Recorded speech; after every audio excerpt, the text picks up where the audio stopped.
And you heard the president very clearly make that point earlier today. That's exactly what the American president said in what President Nixon said, what President Ford said, and now, why should anyone believe you?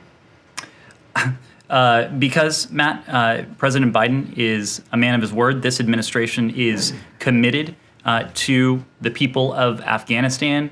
The State Department press corps appreciates the fact that you're getting up every day, or almost every day, and answering our questions, whether we like the answers or not. So, once again, I'm happy to conclude the briefing there if no further questions. So, yeah, no, you're not going to be able to get away with that. I also share about potential relocation options as well. That, it makes sense for logistically, distance-wise, to put them somewhere close to Afghanistan rather than, I don't know, I'm looking at the map up there, Canada. Denmark. Look, I'm not going to comment. Let's go down Chile, for example. I mean, does it not make sense that? Well, if the ultimate goal upon processing a successful adjudication of an SIV application is to bring an applicant here to the United States, that speaks to a different theory of the case. So. Well, okay. So are you saying that Chile makes more sense then because it's? I am not tipping my hand in. Get into something we'll go into later. Maybe Haiti. I am not tipping my hand in any direction. We are speaking to a number of countries about this important topic. Yes. Earlier this week, I asked you if you recalled the letter that Sirik Matak had sent to John Gunther Dean, who was the ambassador to Cambodia in 1975, and it doesn't seem to have gotten that much attention as opposed to other things. So it's 8 sentences, so I'm just going to read it. Dear Excellency and friend, I thank you sincerely for your letter and your offer to transport me towards freedom. I cannot, alas, leave in such cowardly fashion. As for you, and in particular for your great country, I never believed for a moment that you would have this sentiment of abandoning a people which has chosen liberty. You have refused us your protection, and we can do nothing about it. You leave, and my wish is that you and your country will find happiness under the sky. But mark it well, that if I shall die here on this spot, and in my country that I love, it is too bad, because we are all born and must die one day. I have committed this mistake of believing in you, the Americans. Regards, Sirik Matak. Of course, he was killed by the Khmer Rouge several days later. Given the president's comments, intention to withdraw, does this have any impact on you guys at all? Matt, I would reiterate what it is you just heard moments ago from President Biden. And it is something that you have heard over and over again since the president announced our plans just a couple months ago. Say that you're following reports that this house was demolished. Do you know that it was demolished? I mean, we have no reason to doubt that. So why do you say you're following reports? I mean, why don't you just come out and say that if you think it was a bad thing, just come out and say that it was a bad thing. Well, Matt, we've stated on any number of occasions now that the home of an entire family should not be demolished for the actions of one individual. Is that what happened in this case? We have no reason to doubt that. Have you received a commitment from specific countries to take in the SIVs as they finish their application? We have had conversations with a number of countries. Many of those conversations have been very constructive and positive, but I wouldn't want to detail potential locations at this time. Is there anyone from state going? To the Olympics? Yeah. In an official capacity, I assume you mean. Well, Ned, I'm sure that you're a great high jumper or whatever, I don't know, gymnast. I'm sure you are, but no, yes. I mean, in an official capacity. We have not announced any. I know you haven't announced. Right. Is anyone? Well, if we haven't announced it, it probably stands to reason that I'm not going to offer anything from the podium just yet. Good afternoon. Good afternoon. Sorry, we're starting a couple minutes late, but we have a good excuse today at least. Just a quick note at the top. and that's about recent vaccine deliveries. The Biden administration continues to deliver on its promise that the United States will be an arsenal of vaccines for the world. By Saturday, we anticipate that we will have shipped approximately 9 million doses to Guatemala, Uruguay, Paraguay, Bolivia, Afghanistan, and Vietnam. In the coming weeks, we will keep you updated as additional doses are shipped, and the United States government continues to lead the fight against COVID-19, both at home and around the world. So with that, happy to take your questions. I just want to start before we get any questions, just apropos of nothing in particular, just again to say that the State Department press corps appreciates the fact that you're getting up every day, or almost every day, and answering our questions, whether we like the answers or not. So. Once again, I'm happy to conclude the briefing there if no further questions. So. Yeah, no, you're not going to be able to get away with that. I appreciate that. You will have seen the president's remarks on Afghanistan just now. Earlier this week, I asked you if you recalled the letter that Sirik Matak had sent to John Gunther Dean, who was the ambassador to Cambodia in 1975, and it doesn't seem to have gotten that much attention as opposed to other things. So it's 8 sentences, so I'm just going to read it. Dear Excellency and friend, I thank you sincerely for your letter and your offer to transport me towards freedom. I cannot, alas, leave in such cowardly fashion. As for you, and in particular for your great country, I never believed for a moment that you would have this sentiment of abandoning a people which has chosen liberty. You have refused us your protection, and we can do nothing about it. You leave, and my wish is that you and your country will find happiness under the sky. But mark it well, that if I shall die here on this spot, and in my country that I love, it is too bad, because we are all born and must die one day. I have committed this mistake of believing in you, the Americans. Regards, Sirik Matak. Of course, he was killed by the Khmer Rouge several days later. Given the president's comments, intention to withdraw, does this have any impact on you guys at all? Matt, I would reiterate what it is you just heard moments ago from President Biden. And it is something that you have heard over and over again since the president announced our plans just a couple months ago. And that is the fact that U.S. support for the Afghan people, for the Afghan government, will endure. And you heard the president very clearly make that point earlier today. That's exactly what the American president said in what President Nixon said, what President Ford said, and now, why should anyone believe you? Because, Matt, President Biden is a man of his word. This administration is committed to the people of Afghanistan. The hard-won gains of the Afghan people over the past 20 years, the amount of suffering that the Afghan people have endured over the past 40 years, these are gains that we are going to do everything we can to help preserve. And that is precisely why you heard the president say today that he has asked his team, and that includes, of course, Secretary Blinken, it includes, of course, Ambassador Khalilzad, it includes, of course, our counterparts throughout the government, to work concertedly, diplomatically, with the parties, with the international community, with Afghanistan's neighbors, to bring about a just and durable resolution.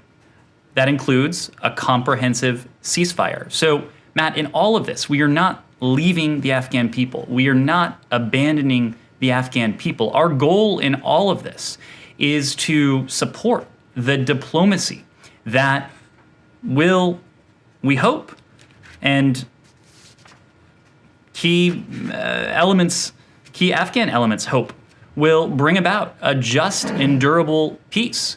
We hope to help set the conditions so that Afghans can live in their country in safety and security without American military forces there on the ground. So, okay, all right. So who is it that's in charge specifically he mentioned someone was in charge of for the SIV applicants, the people who are wanting to get out. Who is that exactly? And then there doesn't seem to be any definitive resolution as to where those people might be relocated while they await the adjudication of their visas. Is there any answer on that at all? So as you heard from the president, he has asked Secretary Blinken, he has asked Ambassador Khalilzad to hypercharge our diplomacy. That's something we've been engaged in since the earliest days of this administration. Brian McCune, the Deputy Secretary of State for Management and Resources, is playing a lead role when it comes to the SIV process. He is working closely not only with Secretary Blinken, but with the White House as well. When it comes to the SIV program, of course, this has been a priority of ours even before this military withdrawal began. You heard the president say today that we have identified locations outside of the continental United States and in third countries. The State Department has been engaged with various countries, a number of countries, diplomatically on this issue. Wouldn't want to detail beyond that at this point. But you heard the president say today that relocation will begin later this month. So as soon as we have more details to provide, we certainly will. So Brian is the point person here? That's right. Abby. You said that you've identified and engaged diplomatically with third countries. Have you received a commitment from specific countries to take in the SIVs as they finish their application? We have had conversations with a number of countries. Many of those conversations have been very constructive and positive, but I wouldn't want to detail potential locations at this time. Can you expand upon what the president said regarding asking Congress to change the law to allow for them to come to U.S. territories? So as you know, the SIV program, its requirements are statutorily mandated. As I recall, there are about 12 steps that applicants have to go through. So for the State Department, for the Department of Homeland Security, which also has a role in this, we have done what we can to accelerate the processing time through resources, putting more people on this task, more resources at the chief of mission level as well. And by doing so, we've been able to shave significant time off the average processing it takes for each applicant. But there are certain things we can't do because, again, the SIV process is written into statute. And so for us to fundamentally change that process, it would require cooperation from Congress. Of course, we've been heartened that Congress also sees this as a priority. Congress attaches a great deal of importance to this program, as do we. And so we have been really gratified by the cooperation and the interest we've seen from Congress on this. Simon. The president has repeatedly been calling for the Afghans to be united and for there to be unity among the Afghan government. Is the US pressing Ghani specifically to form a national unity government? We have always said that this process has to be Afghan-led and Afghan-owned. Whatever endures will have to be, in our view, Afghan-led and Afghan-owned. Because only if it is such will it have support of the Afghan people, will it have legitimacy in the eyes of the Afghan people, will it have legitimacy in the eyes of much of the international community. And so that is why we have been engaged in this diplomacy, but we have supported the diplomacy. We're not a direct party to the intra-Afghan talks. Of course, there was a separate agreement between the United States and the Taliban. But when it comes to the intra-Afghan talks, these are talks between and among the Afghans themselves. Do you think that the current administration has the qualities you described? I'm sorry, has the what? Is Afghan-led and Afghan-owned?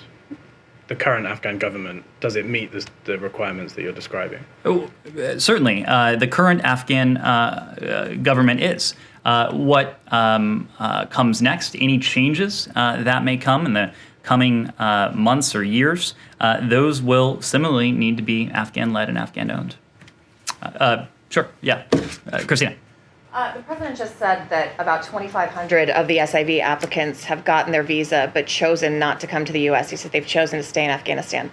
How do you know that? And do you know that? Do you know it's a matter of choice, or is it a matter of not being able to afford a plane ticket, not being able to get to the airport, not to be able to securely leave the country because of fear of, like, how are you making that judgment that they're choosing to stay in the country? Well, as I said before, the SIV program, there are some 12 steps involved in the program, and some of those steps do entail direct contact with applicants. And so throughout the process, consular officers, State Department officials do have an opportunity to hear directly from applicants. In fact, it's required that we are in receipt of a good deal of information from the applicants. So I presume that's where that comes from. You're confident that 25 of those are a deliberate choice to remain in Afghanistan? Say that again? So you're confident that the 2,500, all of those are making a deliberate choice to stay in Afghanistan? We have no reason to doubt that. As the president said, however, that for the group that we have identified, if they so desire to come to the United States, we will see to it that they will have an opportunity to come here upon the completion of their SIV processing. And with the transports, with the if it comes to an evacuation, or however we're phrasing that, are you confident that given the military withdrawal, the closing of Bagram, that you will have enough security and resources to be able to carry out the transportation of those people if and when they get their visas, and if and when there is a third country cleared? Are you worried that there could be a security situation on the ground? So as we have said, we have identified a group of SIV applicants who have served in roles including interpreters and translators. They and their families will have the option to be relocated to a location outside of Afghanistan before we complete our military drawdown. And so as you heard from the president today, the military drawdown will be complete by the end of August. So we are talking about this process in terms of weeks rather than months and months. Kylie, yep. About, you guys continually say this will happen before the drawdown in September, but then you guys also say that approximately 9,000 of these 18,000 are in more progressed positions. So I'm just wondering, does that mean that you're going to conclude only the 9,000 by September, or does it mean you're going to conclude the total 18,000 that are on this list? So we haven't attached a number to it yet, but as I just reiterated, we have identified a group of these applicants who have assisted us and who are at some degree of risk. That's who we're talking about at the moment. That said, we are, and I've made this point before, the State Department, the Defense Department, U.S. government agencies, we're inherently planning organizations. And so we're planning for all contingencies so that we're prepared for all scenarios. So I don't want to rule anything out at the moment, but when we talk about the SIV applicants that we have so far identified, we're talking about that group. So it's defining those who have some risk associated with their situation. That's how you're defining a full evacuation or relocation. Well, that's right. The SIV program, it has a number of requirements, again, that, as I understand it, are written into statute. And so the requirements to qualify for this is quite well defined. Great. So can I follow up on that? Yep. So the pledge the president has made to get all these people out before the military drawdown does not include the entire set of people who are applying for this SIV visa. You're defining that by this subset of people you believe are at imminent risk. Again, we're preparing for any number of contingencies. What we have done so far, we have identified a group of SIV applicants who are at risk, and we will be prepared to transport them along with their families to third locations while they await their SIV processing. Yes. Is the U.S. looking at expediting visas for some vulnerable Afghan groups that are outside of the SIV applicant pool? And what would those characteristics be, and would they possibly be evacuated as well? So to my previous comment, the SIV program is intended for a rather narrow group of people who have served the United States government in various capacities, including as interpreters and translators over the years. We are cognizant, however, that a number of brave Afghans Afghans who have wanted to see a brighter future for their country, have helped us in any number of ways over the years. And this goes back to the point I was making before. We're planning for all contingencies for all scenarios. We don't have anything to announce when it comes to programs beyond SIV at the moment. But again, we're taking a close look at all potential scenarios. Yes. Sure. Anything else on Afghanistan? Great. Yeah. Do you have any update? What it sounds like we have one. Just specifically, I just wanted to push one more time. It's been reported that Kazakhstan, Tajikistan, and Uzbekistan are among countries you've been talking to. Can you, are those the countries that we're talking about here? We have spoken to a number of countries. State Department officials have. Other administration officials have done the same. I'm not going to specify countries at this stage, but as soon as we have more details to share about potential relocation options, we will. That, it makes sense for logistically, distance-wise, to put them somewhere close to Afghanistan rather than, I don't know, I'm looking at the map up there, Canada. Denmark. Look, I'm not going to comment. Let's go down Chile, for example. I mean, does it not make sense that? Well, if the ultimate goal upon processing a successful adjudication of an SIV application is to bring an applicant here to the United States, that speaks to a different theory of the case.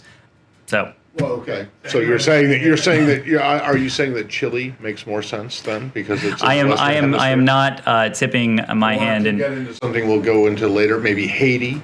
I am not tipping my hand in any direction. We are speaking to a number of countries about this important topic. Yes, Michel. Yeah. Do you have any update on the meetings that Ambassador Shia held in Saudi Arabia on Lebanon?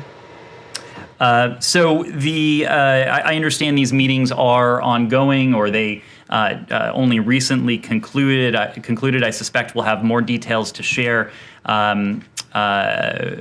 going forward. But I will say that the French Ambassador Anne Griot and U.S. Ambassador Dorothy Shea, they've conducted important trilateral consultations with Saudi Arabia today to discuss the situation in Lebanon and ways in which together we can support the Lebanese people and very importantly help to stabilize the Lebanese economy that has placed such a tremendous burden on the Lebanese people. But as we do have additional details to share, we'll do that. So you said yesterday in the briefing that in partnership with her French and Saudi counterparts, Ambassador Shea will also continue to develop a trilateral diplomatic strategy focused on government formation and the imperative of undertaking urgent and necessary reforms. Do you have any or more clarity on this strategy today, or can you elaborate on that strategy? Well, the strategy we have called for, and the strategy that I think is collectively shared by a number of our partners, is one that seeks to have Lebanon's leaders again show sufficient flexibility to support a government that is principally willing and capable of supporting fundamental reform so that the Lebanese people can achieve and have access to some of that humanitarian relief and to achieve their full potential. They being the Lebanese people, deserve a government that will urgently implement those necessary reforms, especially given the deteriorating situation of the Lebanese economy. And we talked about the skyrocketing inflation rates yesterday and the burden that is placing on Lebanese families.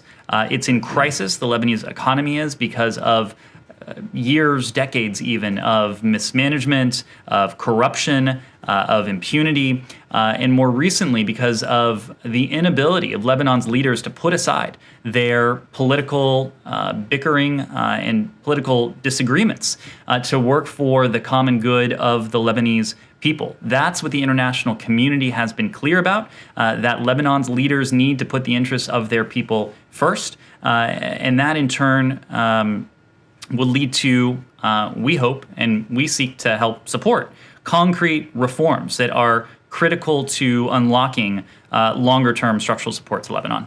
One more, if you don't mind. The Saudis washed their hands of Lebanon a long time ago. Is the U.S. trying with France at this time to bring them back to the Lebanese table, and for what goal? Well, Saudi Arabia is an important regional player. It is an important stakeholder in Lebanon. What we are trying to do, what any number of partners of ours are trying to do, is to put a spotlight on the humanitarian plight of the Lebanese people. This was a constant topic of discussion when the secretary was in Europe last week, I suppose it was, and he discussed Lebanon with a number of interlocutors, to include His Holiness Pope Francis. So this is what we're trying to do. Obviously, the humanitarian relief that we're seeking for the Lebanese people will require support from any number of corners, including in the region and beyond. The United States is willing to continue and able to continue to support the Lebanese people, and we're in an effort to galvanize broader international support to provide that relief to the Lebanese people. Yes? Can I switch to Haiti? Absolutely. And before you do, Beatrice, I know this may be your last day in our briefing room, so I just want to thank you for your several years here in this room and all you've done. And I know you will go on to just down Pennsylvania Avenue, but best of luck. Thank you very much. I wanted to switch to Haiti to ask who the United States recognizes as the Prime Minister currently in Haiti, and if there has been any contact with Ariel Henry or his team. Thank you. Well, as you know, the situation on the ground is evolving rapidly. We remain in close contact with Haitian officials and relevant stakeholders. The secretary, to your question, spoke yesterday with acting Prime Minister Claude Joseph, and the secretary reiterated our continued commitment to work with the government of Haiti in support of the Haitian people in democratic governance, peace, and security. We know ultimately that preserving Haiti's democratic institutions is key to restoring peace. The United States, the OAS, our partners in the region and beyond, we've consistently urged the government of Haiti to organize free and fair presidential and legislative elections.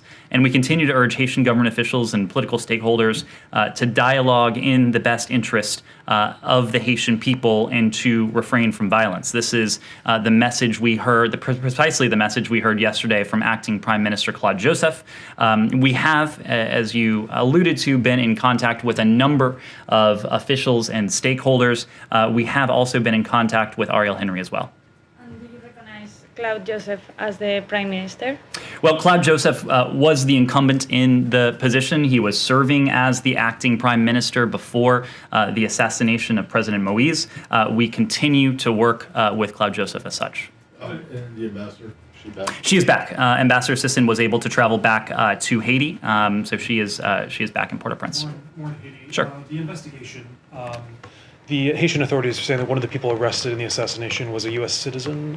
Can you confirm that? Do you have any details on that? I'm not in a position to confirm that, principally because the Haitian authorities are, of course, leading this investigation. It's still early days. We're aware of the reports of the arrests that have taken place, but I would need to refer to Haitian authorities for any details. And we discussed yesterday whether there is a proposal from the Haitians for more assistance. Has there been anything more formal? Is the United States going to offer more assistance, whether it's in terms of the investigation or anything else? Well, this is developed over the past couple hours, but we are aware that the Haitian National Police, of the Haitian National Police's requests for investigative assistance, and the United States is responding. The situation on the ground, as I said before, is evolving rapidly. We've remained in regular contact with Haitian officials, including the investigative authorities, to discuss how the United States can assist going forward. Is that, what is that, sorry, What does that mean? is that the FBI? Who is that? So we have not, as of I was coming out here, I did not have a chance to hear the full details of the request from the Haitian National Police, so I'm not in a position to provide any more detail there. But if it is a request for investigative assistance, that would most likely fall within law enforcement channels. Yes, please. Can I change to the Tokyo Olympics? Sure. Can I just do one more question? Sure. So in terms of sending down any, other ways of protecting the embassy, are there more Marines going down? Is that needed at this time? So, as you know, we don't speak to security measures. We are constantly evaluating the security situation on the ground. Of course, that includes in Port-au-Prince. It also is the case all around the world. We have no higher priority than the safety and security of our people there. The U.S. Embassy is restricting the movements of direct hire U.S. citizens and their family members until further notice. But for operational security reasons, we're not in a position to discuss the specifics of our security posture. Please. Yes. So does the State Department have a comment on the fact that there will be no spectators at the Tokyo Olympics? For that, we would need to refer you to the Japanese government. We support Japan's efforts to hold a safe and secure Olympic and Paralympic Games. Sure. Can I go to the Middle East? Yes. The Israeli-Palestinian. Go ahead if you want. Sorry, just wondered. Is there anyone from state going? To the Olympics? Yeah. In an official capacity, I assume you mean. Well, Ned, I'm sure that you're a great high jumper or whatever. I don't know, gymnast. I'm sure you are. But no, yes, I mean in an official capacity. We have not announced any. I know you haven't announced. Right. Is anyone? Well, actually if we haven't announced it, it probably stands to reason that I'm not going to offer anything from the podium just yet. Yep. Can I go to the Israeli-Palestinian? Sure. The Israeli destruction of the home of Montasser Shalabi near Ramallah. I know the embassy in Jerusalem put something out earlier, but wanted to see if the U.S. has a stance on this. Beyond that, and the current Israeli government, if the United States has any talks with them to express opposition to this. Sure. We are closely following reports that the home was demolished. As we've said numerous times now, the home of an entire family should not be demolished for the actions of one individual. There is a critical need to lower the temperature in the West Bank. Punitive demolitions exacerbate tensions at a time when everyone should be focused on principally ensuring calm. The Secretary and other senior officials here at the State Department in recent days have raised these concerns directly with senior Israeli officials, and we will continue to do so as long as this practice continues. So the Secretary himself, can you say at what level he raised this? The Secretary himself did raise this broader issue with a senior Israeli counterpart. So they declined? I mean, they dismissed the I'm not going to characterize it, but we attach a good deal of priority to this, knowing that the home of an entire family should never be demolished for the action of one individual. But when you say that you're following reports that this house was demolished, do you know that it was demolished? I mean, we have no reason to doubt that. So why do you say you're following reports? I mean, why don't you just come out and say that if you think it was a bad thing, just come out and say that it was a bad thing. Well, Matt, we've stated on any number of occasions now that the home of an entire family should not be demolished for the actions of one individual. Is that what happened in this case? We have no reason to doubt that. We have been in contact with a number of individuals, not in a position to speak to all of it, including because of privacy concerns.